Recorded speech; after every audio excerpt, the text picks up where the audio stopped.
Aku tadi salah ngomong ndak ya? Teman-teman cocok ndak ya dengan gayaku? Komentar apa ya kira-kira teman-teman tentang yang saya lakukan tadi? Ini anxious. Kamu tiap hari khawatir dengan itu. Jadi ini kalau menurut gengku aku kayak gini, ini cocok ndak ya? Sesuai ndak ya? Nah, ini namanya anxious. Kamu khawatir terus. Khawatir salah, khawatir keliru, khawatir menyakiti, khawatir. Sehingga kecenderungannya kamu terus lama-lama jadi sulit aktif. Mau tak tolak itu ndak enak, mau tak ikuti kok ndak cocok dengan seleraku. Mbok yo ngerti yo teman-teman itu. Dan kadang-kadang kecewa dengan dirinya sendiri. Saya itu kok begini ya, jangan-jangan saya itu kurang ramah ya. Jangan-jangan saya itu orangnya ndak enak diajak ngobrol ya, jangan. Itu sering kecewa, menyalahkan dirinya sendiri. Biasanya orang ini terus menyalahkan dirinya sendiri. Kenapa aku kok introvert ya? Kenapa aku kok ndak bisa ramah ya? Kenapa aku kok ndak bisa? Jadi biasanya terus disalahkan dirinya sendiri. Orang tidak menghargai dia, disalahkan dirinya. Orang tidak peduli padanya, tadi disalahkan dirinya.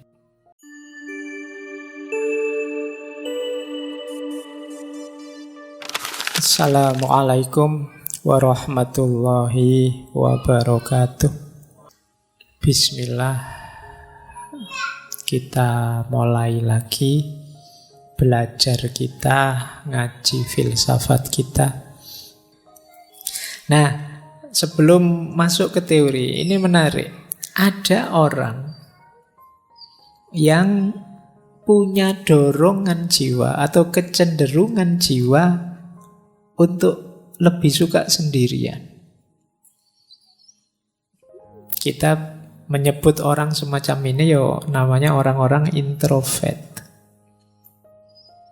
Dia lebih nyaman, lebih bisa menikmati hidup dalam kesendirian. Orang-orang yang jenis ini itu justru lebih nyaman dalam kesendirian. Kalau kita gelisah kalau sendiri, orang-orang semacam ini itu lebih senang sendiri. Hadirnya yang lain itu merepotkan saja. Nah, kita lihat ya. Saya tidak tahu teman-teman ada di sini apa enggak. Saya menyimpulkan secara umum saja dari berbagai sumber. Coba dicek ya, teman-teman masuk introvert apa enggak. Ini dulu pernah kita bahas agak panjang di sesi psikologi, saya lupa itu. Yang pertama begini, kalau teman-teman merasa berinteraksi dengan orang itu capek, lelah saya Pak melayani teman-teman itu. Nah itu kemungkinan kita ada indikasi ke sana. Karena orang yang ekstrovert itu senang, gembira. Mungkin capek tapi dia bisa menikmati. Tapi orang-orang yang jenis introvert ini, dia merasa, alah, berjam-jam saya harus melayani tamu sebanyak ini, bikin capek saja. Nah itu teman-teman kok enggak pulang-pulang toh yo. Saya mau tidur, saya segera ingin main game, saya segera ingin main itu. Nah itu kemungkinan introvert. Yang kedua, circle-nya kecil. Orang-orang yang senang sendirian itu biasanya circle-nya enggak banyak. Temannya 1, 2, 3 dan hanya itu-itu saja. Lebih suka menghabiskan waktu sendirian.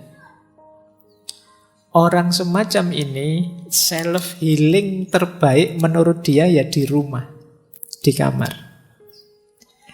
Kalian kan sering ngajak, yuk healing, yuk jalan-jalan. Healing itu kan selama ini kita mengartikan kemana tuh kayak jalan-jalan kayak. Tapi bagi orang ini healing terbaik itu ya di kamar. Jadi begitu masuk kamar itu disitulah surganya. Nah, kalau ada yang seperti ini, mungkin kalian ada jiwanya agak introvert. Jadi lebih senang di kamar saja. Kemudian tidak suka lingkungan yang berisik. Kalau ada rame-rame dia, alah apa sih itu? Tidak senang dia. Dan lebih tertarik dengan aktivitas-aktivitas sendirian. Nah ini indikasinya. Implikasinya kadang-kadang karena Orang-orang introvert ini juga kan pasti bergaul, meskipun tidak intensif. Sering kali orang ini, apakah teman-teman pernah merasakan ini, saya tidak tahu. Biasanya lebih suka berharap orang lain mengerti dirinya, tanpa harus dia capek-capek menjelaskan. Jadi dia pingin, mbok ya temanku itu ngertilah aku. Jadi, kok aku diajak jalan-jalan terus toh, ya aku itu pinginnya di kamar.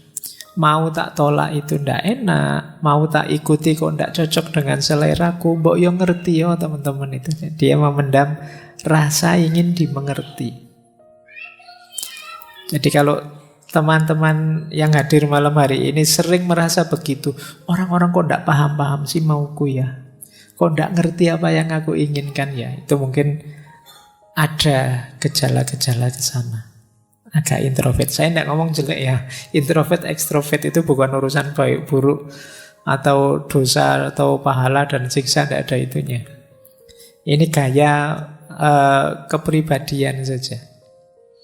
Jadi kalau teman-teman merasa capek dengan hadirnya orang lain, merasa orang itu tidak ada yang paham diriku, nah itu kemungkinan gaya hidup kita gaya introvert ini.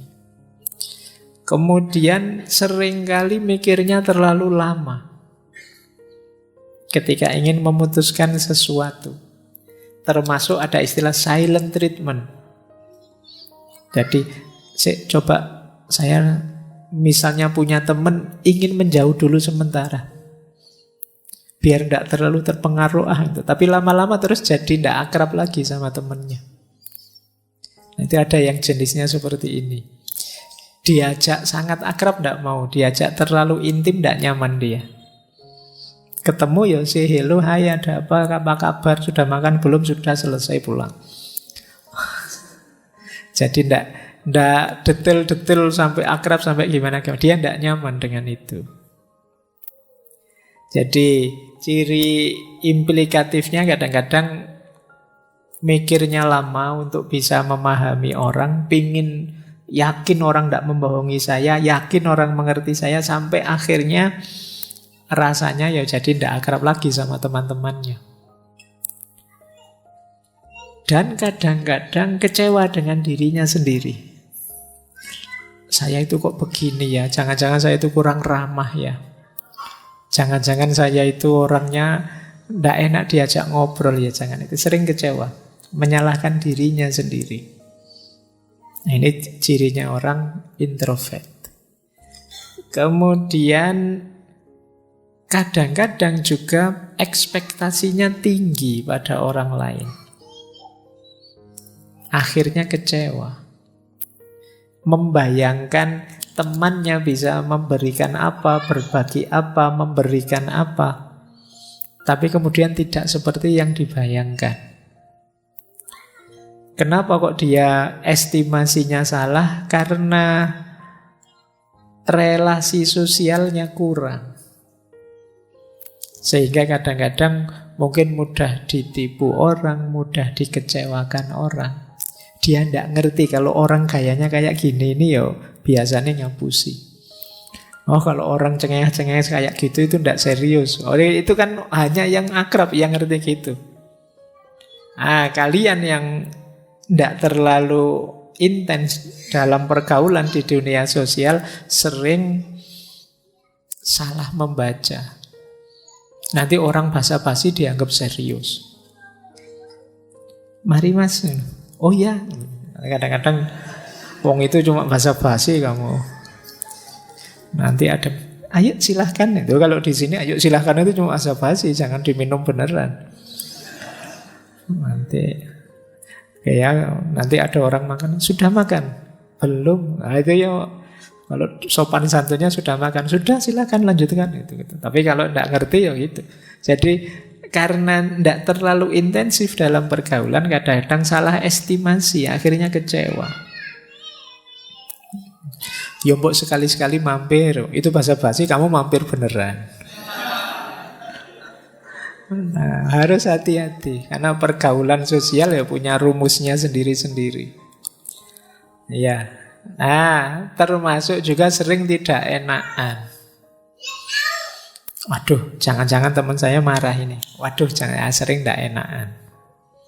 Jadi orang introvert itu karena apa yang dia rasakan tidak terekspos keluar, dia sibuk dengan dirinya sendiri. Jadi ini di antara cirinya. Nah, ada juga variasi unik. Ini sebenarnya ada jenis-jenis introvert tertentu yang khas. Misalnya ada istilah social introvert. Social introvert itu bukan berarti orangnya tidak bergaul, tapi circle-nya sangat kecil. Oh, kalau sudah di circle-nya sih podo, sudah yo teriak-teriak, yo aktif ya. Tapi ganti circle diam dia. Nah, ini namanya social introvert. Kalau sama gengnya, wow aktifnya luar biasa, dia bisa jingkrak-jingkrak, dia bisa balapan motor dia bisa. Tapi begitu ganti circle, dia pendiam. Nah ini ada, namanya social introvert. Mungkin kalian begitu. Kalau ketemu circle-nya di luar, wah kumat. Tapi begitu masuk circle ngaji filsafat, wah kok gini situasinya, kamu diem kayak orang soleh. Nah, ya itu social introvert namanya. Jadi, kamu aktif hanya di circle-mu. Atau tipe thinking, pemikir. Berbaur sih bareng sama teman. Tapi kalau sudah berbaur, diam saja mikir. Kadang duduk di pojok sambil menganalisis, sambil itu. Namanya thinking introvert. Tidak bisa diajak ngomong santai, guyon-guyon. Pokoknya dia mikir, menganalisis sekelilingnya, nonton. Wah, ternyata kalau di kafe ini, ya itu mikir. Apa yang dilakukan anak-anak muda ini ya, masa depan bangsa gimana ya kalau anak-anak itu. Jadi yang lain ngobrol sepak bola, ngobrol K-pop, ngobrol apa, dia mikir masa depan bangsa. Nah itu akhirnya dia diem terus mikir, ya Allah ini nanti di akhirat gimana kalau ditanya malaikat ini ya mikir. Nah, itu tipe thinking introvert. Ada yang jenisnya anxious. Anxious introvert itu orang yang cemas terus. Ya berinteraksi dia, tapi setelah berinteraksi terus dia bingung, aku tadi salah ngomong enggak ya? Teman-teman cocok enggak ya dengan gayaku? Komentar apa ya kira-kira teman-teman tentang yang saya lakukan tadi? Ini anxious, kamu tiap hari khawatir dengan itu. Jadi ini kalau menurut gengku aku kayak gini, ini cocok enggak ya? Sesuai enggak ya? Nah, ini namanya anxious. Kamu khawatir terus, khawatir salah, khawatir keliru, khawatir menyakiti, khawatir. Sehingga kecenderungannya kamu terus lama-lama jadi sulit aktif. Atau ada orang tertentu yang restrained. Restrained introvert itu yang tertutup sih sebenarnya. Ya seperti orang introvert biasa, tapi lama-lama kalau sudah cair, oh itu dia sudah bisa terbuka, mungkin ngalah-ngalahi yang ekstrovert. Jadi awal datang itu pendiam, nggak ngomong. Besok ketemu masih diem, hari ketiga, wah cerewetnya ngalah-ngalahi.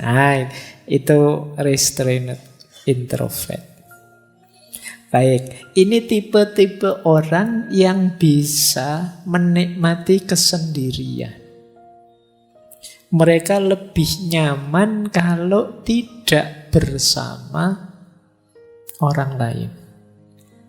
Jadi orang lain mungkin bagi dia sifatnya mengganggu saja atau sekedar kewajiban-kewajiban. Kewajiban sosial, kewajiban budaya, kewajiban agama. Tapi bagi dia lebih nyaman kalau tidak ketemu saja. Nyusahi saja kalau ada orang lain itu. Nah itu bisa begitu. Kalau bahasanya Sartre itu mungkin hell is other people. Orang lain itu neraka bagiku. Tadi tidak ada orang lain, santai-santai. Begitu datang 5 teman ke kamar kos, sudah nge-lag sudah sinyalnya. Ini gara-gara ada mereka ini. Jadi ini gambaran tadi ya. Ada orang yang kesendirian itu memang dorongan jiwanya. Kita kan selama ini sering punya tesis manusia itu makhluk sosial. Tidak bisa hidup tanpa hadirnya orang lain. Tapi ternyata ada juga orang yang menganggap hadirnya orang lain itu masalah. Bikin repot saja, bikin ribet saja. Baik, ini satu perspektif ya. Saya tidak tahu yang malam hari ini hadir apa ada yang introvert atau tidak. Mungkin karena ini ngaji filsafat, mungkin banyak yang thinking introvert, mikir terus isinya. Tapi ya tidak apa-apa, wong ini memang forumnya belajar. Baik, saya lanjutkan. Jadi ada orang yang memang dorongan jiwanya, dorongan ingin sendiri. Tadi kesendirian, sekarang kesepian. Kalau ini yang menyakitkan, yang lonely. Tadi kan ada kesepian, kesendirian. Ini yang bagian kesepian. Ada banyak sekali jenis kesepian. Ada namanya kesepian emosional. Kesepian emosional itu tidak ada hubungannya dengan ada banyak orang atau tidak. Tapi jiwamu memang jiwa sepi. Meskipun malam hari ini mungkin puluhan teman di sekelilingmu, kamu merasa sendirian. Berarti apa? Emosimu yang kena. Kena mental ini sudah. Jadi temennya banyak loh, kok masih merasa kesepian. Ramenya bising di sekeliling, kamu merasa asing sendirian. Ini kesepian level emosional. Ada orang yang seperti ini. Jadi kesepian itu ternyata tidak selalu harus sendirian. Banyak teman pun orang bisa kesepian. Jadi rumusnya ternyata bisa bolak-balik ya. Sendirian tidak mesti kesepian, kesepian tidak pasti sendirian.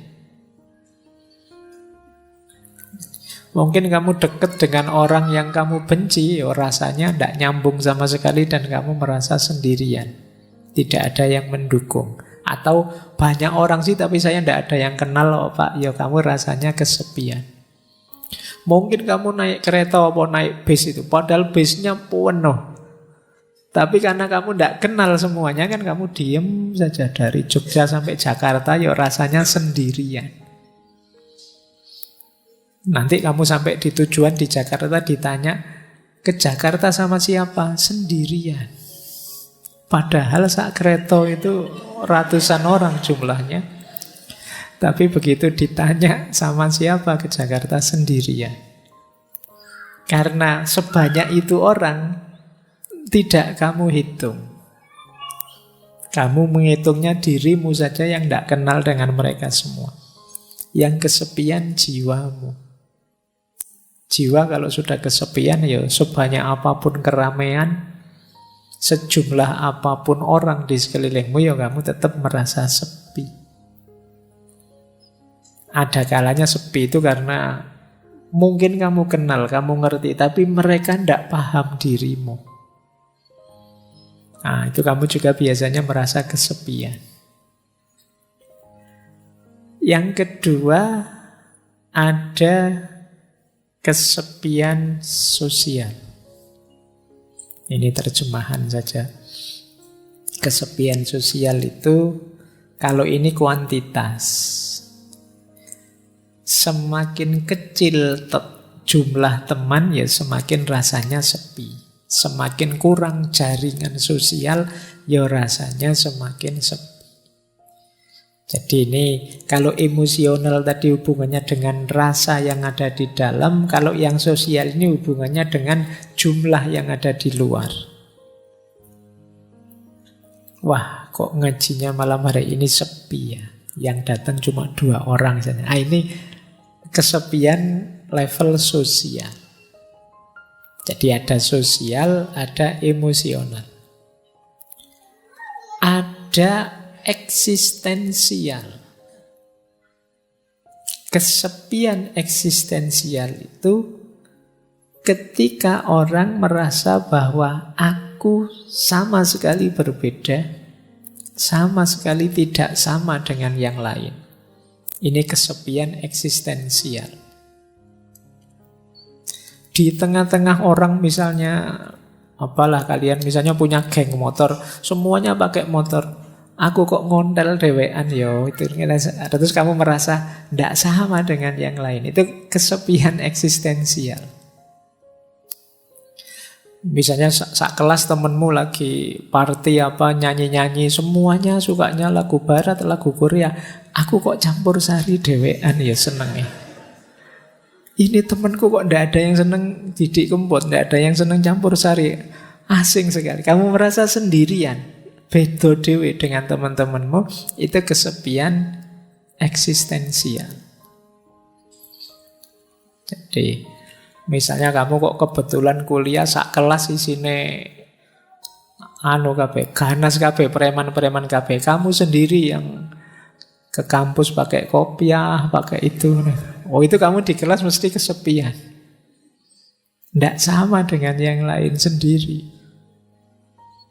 Nah, ini namanya kesepian eksistensial. Mungkin kalian masuk ke satu daerah, yang di satu daerah ini alirannya apa semua sama, kebetulan kamu tidak sama, alirannya beda dewe. Kamu akan kesepian di situ. Itu namanya kesepian eksistensial. Misalnya kalian yang biasanya tidak kunut subuhnya, masuk ke desa yang kalau subuh kunut. Begitu habis iktidal, imamnya bilang maunya baca kunut, Allahumma, kamu malah sujud. Nah, itu kesepian eksistensial itu. Kamu beda dewe aliranmu. Yang lain baca kunut, kamu sujud. Sama seperti sholat id, takbir 7 kali, kamu malah ya ruku, ya sujud. Yang lain cuma takbir loh. Nah, itu kesepian eksistensial itu namanya. Jadi baik, dalam hidup ini kadang-kadang kita mengalami ini. Bahkan ada kalanya pikiran kita tidak dipahami orang. Semuanya versi A, padahal menurutmu yang benar versi B. Kalian akan merasa kesepian. Itulah kesepian eksistensial. Nah, 3 yang terakhir situasional. Ada istilah kesepian sementara. Kesepian sementara itu dalam kondisi di waktu tertentu saja kamu merasa kesepian. Saya kesepian, Pak. Kalau malam hari saja sebenarnya, Pak. Kalau siang enggak. Kalau siang temannya banyak saya, Pak. Nah, itu kesepian yang sementara saja. Ada yang kesepian kronis. Ini kayak penyakit ya. Kebalikannya kesepian yang sementara, yang transien. Ada transien, ada kronis. Kalau yang kronis ini rasanya sepi terus. Kalau tadi kan sementara. Kayak kalian baru putus itu loh.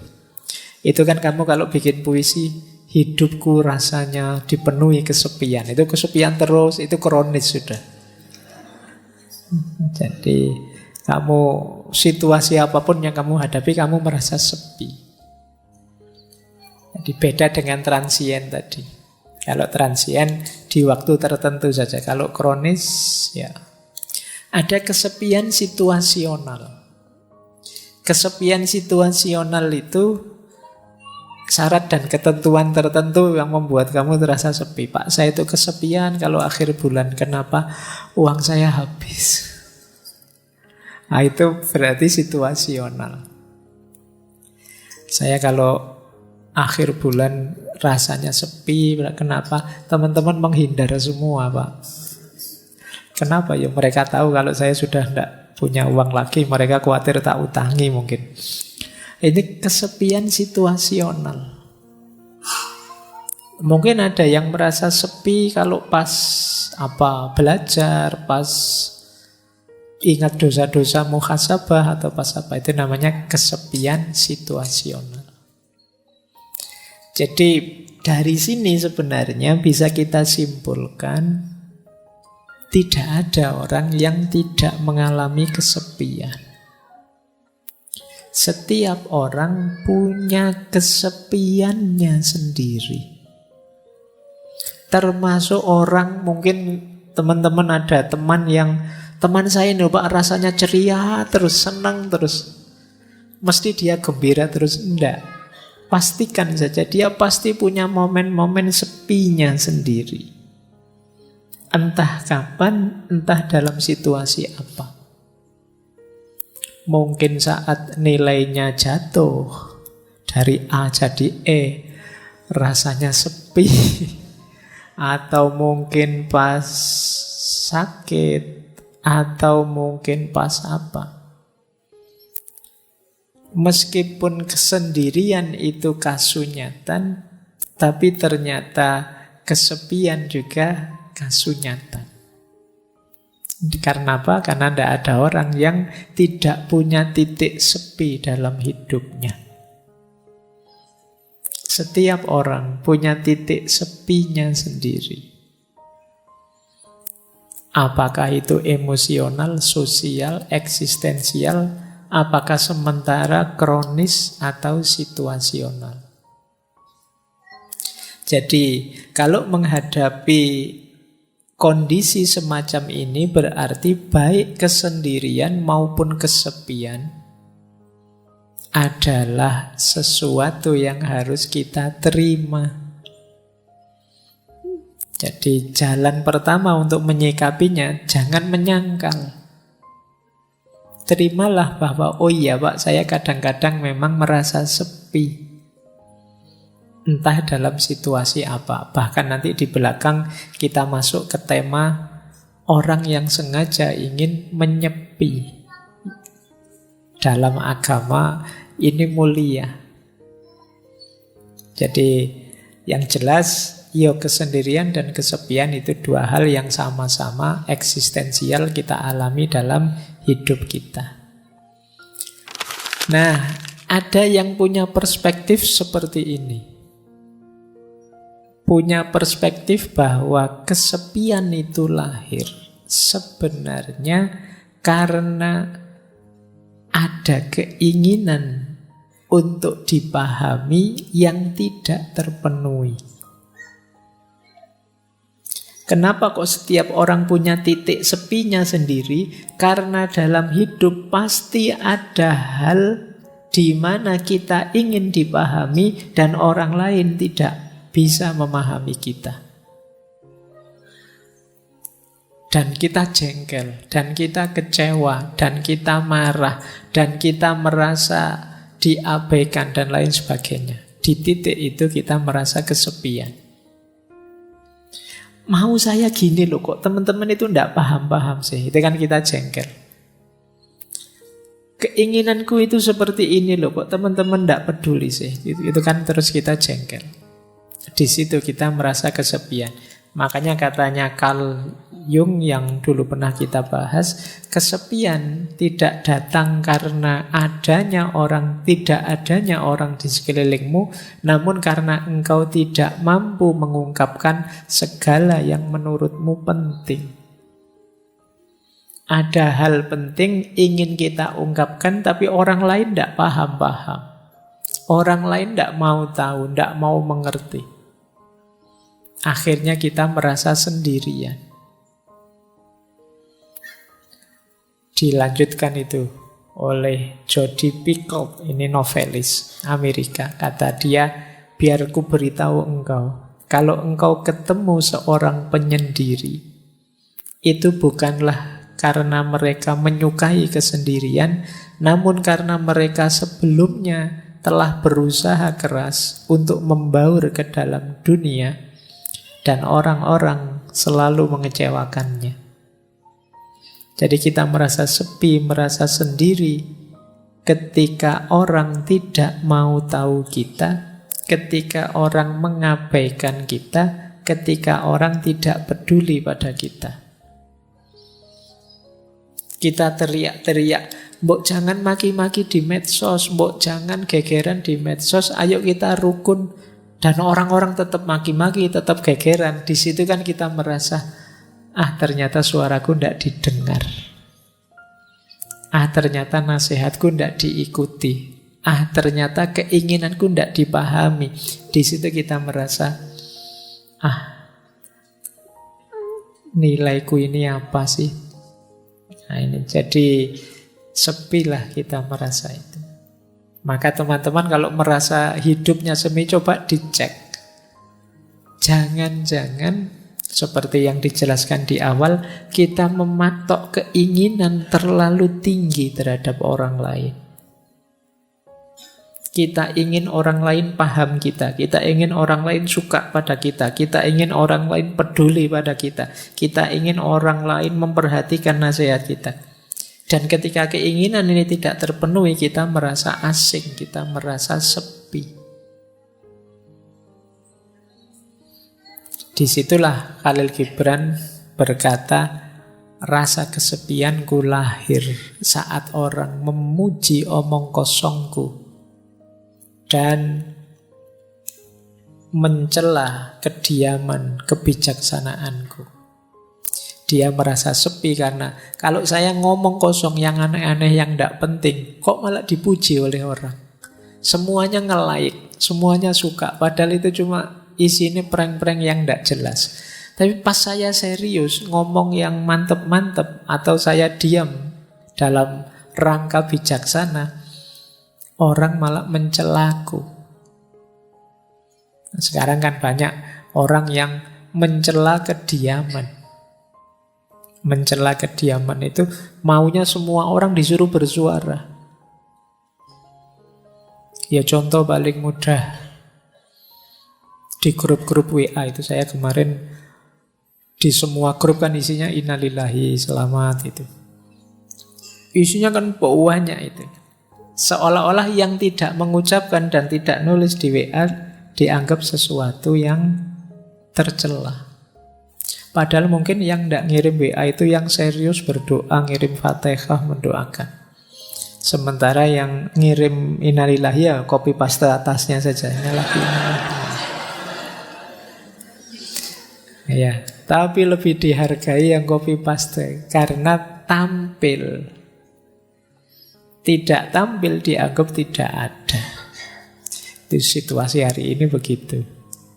Nah, ini bahan refleksi kita lagi. Jangan-jangan rasa kesepian kita karena kita berharap terlalu banyak pada orang lain. Akhirnya kita kecewa, akhirnya kita merasa marah, merasa tersisih, merasa tidak dipedulikan. Kalau memang ini masalahnya, saatnya kita berhenti terlalu berharap pada orang lain. Ayo bahagia dengan diri kita. Kenapa? Karena rasa kesepian yang membelit diri kita itu bahaya secara psikologis. Ini saya ambilkan dari satu penelitian yang menjelaskan rutenya orang kesepian. Orang kesepian itu kan mesti akarnya karena kecewa, tidak bisa ngeblend, tidak bisa berbaur dengan dunia di sekelilingnya. Biasanya orang ini terus menyalahkan dirinya sendiri. Kenapa aku kok introvert ya? Kenapa aku kok ndak bisa ramah ya? Kenapa aku kok ndak bisa? Jadi biasanya terus disalahkan dirinya sendiri. Orang tidak menghargai dia, disalahkan dirinya. Orang tidak peduli padanya, tadi disalahkan dirinya. Dia menyalahkan dirinya terus.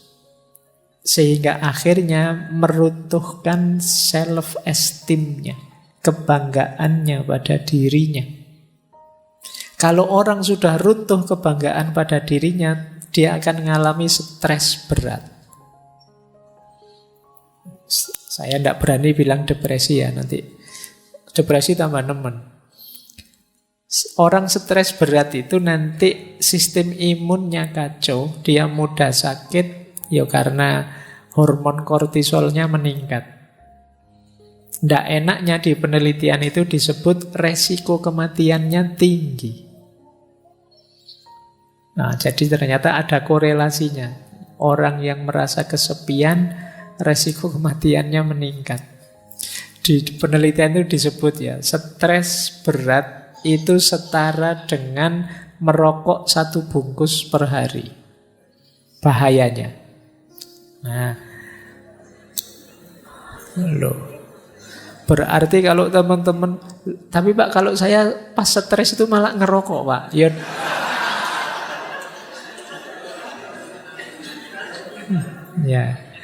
Ya wis bener, daripada bahayanya seperti ngerokok 1 bungkus, ya ngerokok saja sekalian 1 bungkus.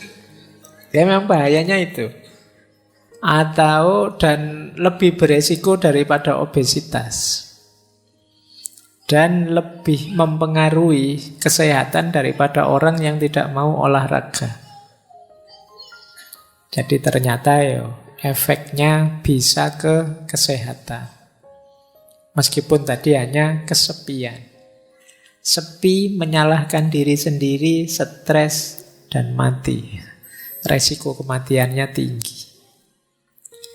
Oke, baik. Ya semoga teman-teman yang sedang sendirian tidak kesepian. Kalau kesepian, jangan selalu menyalahkan diri sendiri. Kesepian tidak apa-apa, asal gembira. Senang, menikmati. Alhamdulillah ya Allah, aku sendirian, tidak ada yang ganggu.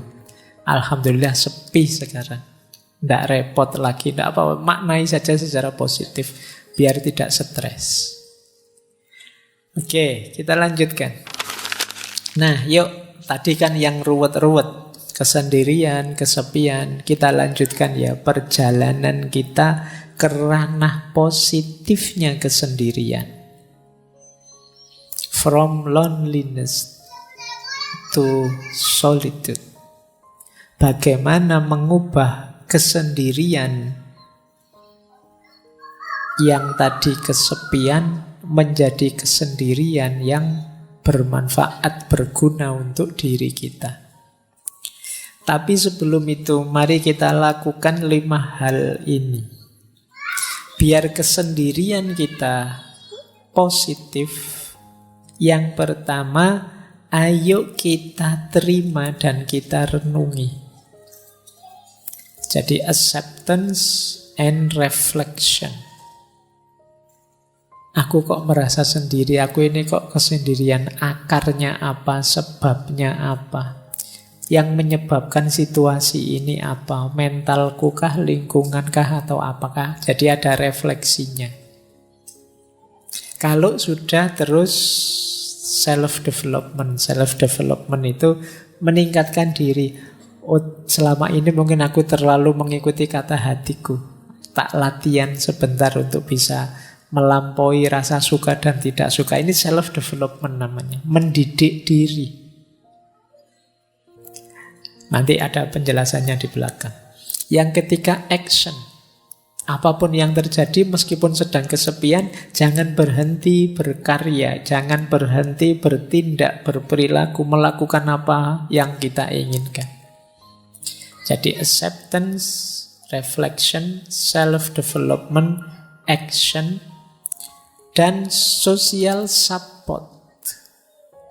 Tetap berinteraksilah dengan orang lain untuk dapat dukungan. Setidaknya ya dukungan semangat, dukungan supporter yang menegaskan bahwa masih ada kok orang yang peduli dengan kita. Kita masih ada kok teman meskipun tidak terlalu memahami kita misalnya. Itu social support. Dan yang kelima bisa lewat jalur spiritualitas. Jangan lupa, sesepi apapun hidup kita, masih ada Allah.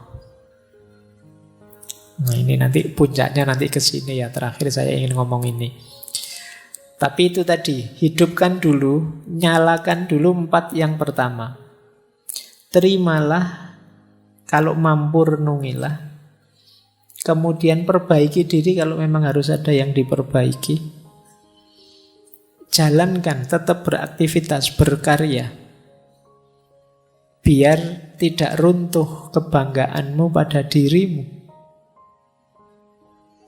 Setelah itu yakinlah bahwa akan selalu ada orang yang siap mendukungmu.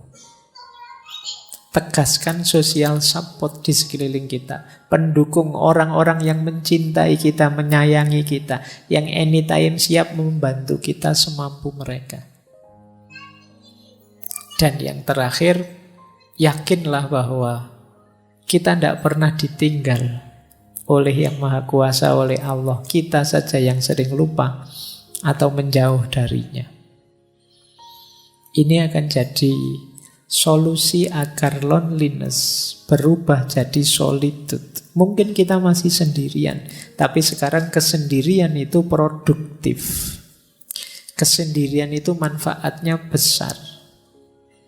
Baik lewat jalur peningkatan kualitas diri maupun lewat jalur spiritualitas.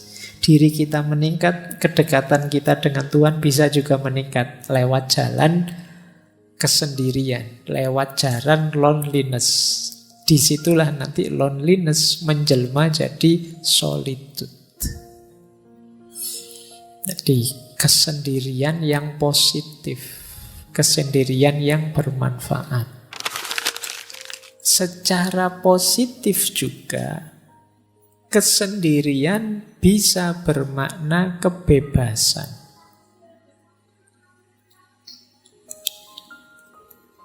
Tadi sudah sekilas dijelaskan di Sartre bahwa hadirnya orang lain itu seringkali membelenggu kita. Di sini ditambahi oleh Arthur Schopenhauer yang sering kita kutip, filosof eksistensialis. Kata Arthur, seseorang bisa menjadi dirinya sendiri hanya selama dia sendirian. Dan jika dia tidak menyukai kesendirian, dia tidak akan menyukai kebebasan. Karena hanya ketika dia sendirian, dia benar-benar bebas. Ini bebas ini maknanya dua. Bebas dalam arti kita bisa melakukan apapun tanpa terhalangi, atau bebas dalam arti kita bisa melakukan apapun tanpa bantuan orang lain. Jadi ini pembuktiannya lewat apa? Lewat kesendirian. Mampu apa tidak sendirian. Dan diilustrasikan dengan unik oleh Leonardo da Vinci. Kata Leonardo da Vinci, jika engkau sendirian, engkau sepenuhnya memiliki dirimu sendiri.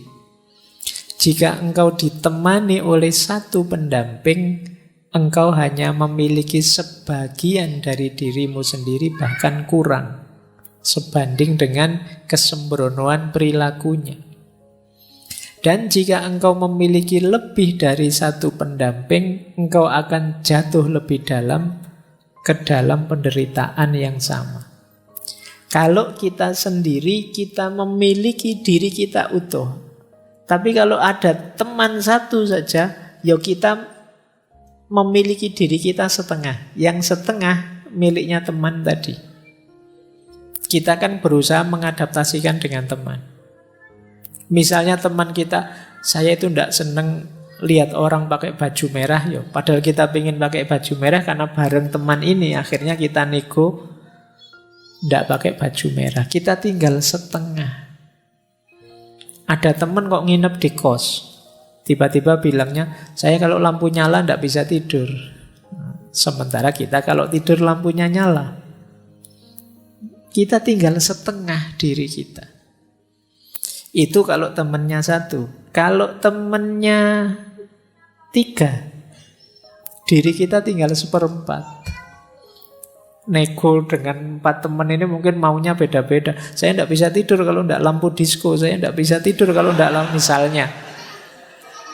Apa tidak puyeng kamu? Akhirnya semalam tidak tidur itu mikir lampu. Jadi semakin banyak orang ya semakin banyak negosiasi-negosiasi. Kalian harus menemukan intersubjektivitas, kesepakatan bersama. Semuanya bilang saya tidak bisa tidur kalau begini, saya tidak bisa tidur kalau begitu. Ya sudahlah, kita semua malam ini tidak usah tidur. Kita ngobrol saja. Ini negosiasi. Dalam hidup bersama memang begitu.